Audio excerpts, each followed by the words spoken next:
With Majora's Mask 3D coming out in just a few days, super excited if you couldn't tell, I figured I should do some kind of video on Majora's Mask. So, while going partially crazy because the game isn't in my hands yet, I've been thinking about some of my favorite moments from Majora's Mask, and more specifically, what ones I'm most looking forward to seeing in the seriously beautiful 3D version. Therefore, here's a top 5. Number 5. Turning Domani into a mask.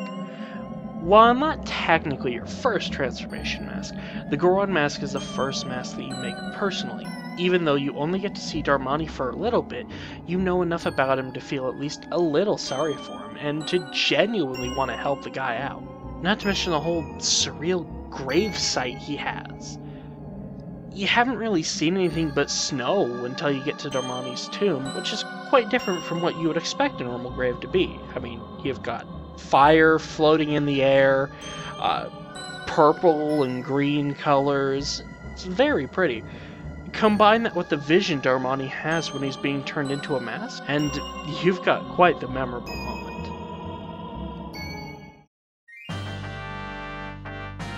Number 4. The Ancient Castle of Ikana's boss fight. I like the Ancient Castle of Ikana quite a bit. Combine it with the Under the Well, and you have a full-fledged dungeon if you ask me. You got a dungeon item, plenty of puzzles to solve, and a pretty memorable boss. King Ikana, as I like to call him, is a great example of how Majora's Mask makes excellent use of its dungeon items, having uses for most of them throughout the whole game, rather than just in the dungeon you get them from and the area immediately following. He also really feels like a king when you fight him, sending his minions in first and then stepping in once they fail, as well as being considerably tougher than his 2 lackeys are. I also like the back and forth between the servants once you win, and the way he sings the Elegy of Emptiness. I always thought was kind of creepy, but in a good way.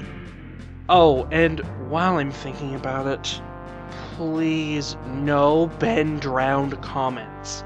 I think by now we should all be more than sick of it. I know I am. I don't like it, and I wish the internet would just let it die. Number 3. Under the Well. Did somebody say Under the Well before? Under the Well, despite being hated by a lot of people from what I generally hear, is one of my favorite parts of the game. Yeah, I'm not a big fan of the grabbing the blue potion, and especially the magic beans, but otherwise, you can find all the items you need inside the well, and it makes for a pretty decent puzzle challenge. And if you don't want to do the puzzle challenge, look up a guide and you'll breeze through it in no time. But I digress. Under the Well had a legitimately creepy atmosphere to it, and I remember hating this part as a kid because it scared the crap out of me. But now I'm an adult, and I can really appreciate the creepy atmosphere here. The lighting is incredibly dark, even compared to the rest of the game, and combine that with the scariest enemies in the game and a lack of any background music, and this place will hopefully scar a whole new generation of children when Majora's Mask 3D comes out. Number 2. Night of the final day. 6 hours remain. It's been above your head this whole time, slowly getting bigger and bigger, and now it's just a few short hours until the end of the world. Ironically, there's a lot to like about the last 6 hours of the world. The music, for one, is one of my favorite tracks in the game, and it really conveys the feeling of impending doom, especially when it overwrites most other tracks in the game. There's also a lot to see during the last 6 hours, actually, like the swordsman hiding in the corner, Anju's family at Romani Ranch, and various other end-of-the-world breakdowns. Not to mention the use of color during the whole 6 hours, how the sun starts to rise just as the moon is touching down. I've actually found myself letting the moon crash into Termina just to see the sky and listen to the ominous music. The destruction of the world has never been so beautiful. Number 1. the boat cruise. This sounds like an odd choice for number 1, but hear me out. I always felt that this point in the game is when everything just started to really sink in. All you can control is the camera, and you're actually encouraged to look around and take pictures. The swamp is pretty aesthetically pleasing in the N64 version, and from what I've seen of the swamp in the 3DS version, this part should be absolutely beautiful. But back to what I was saying earlier about this being where everything sinks in.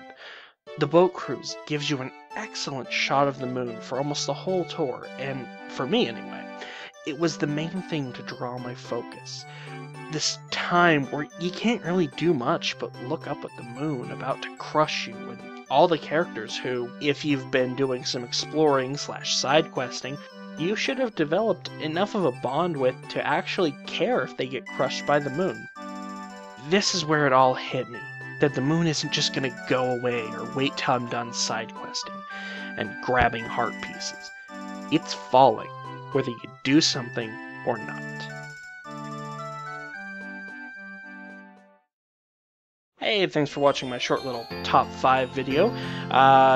Subscribe, like, share, all that kind of stuff. I know, but it really does help me out with these things. I'm going to continue making videos regardless, but it gives me a lot more of an incentive if I have people who actually want to watch the videos that I make. On that note, though, want to thank everyone who's being patient with my next Let's Play. It's coming. I'm just really trying hard to make it good, and I've also kind of been pretty busy with college and stuff. So, thanks for being patient.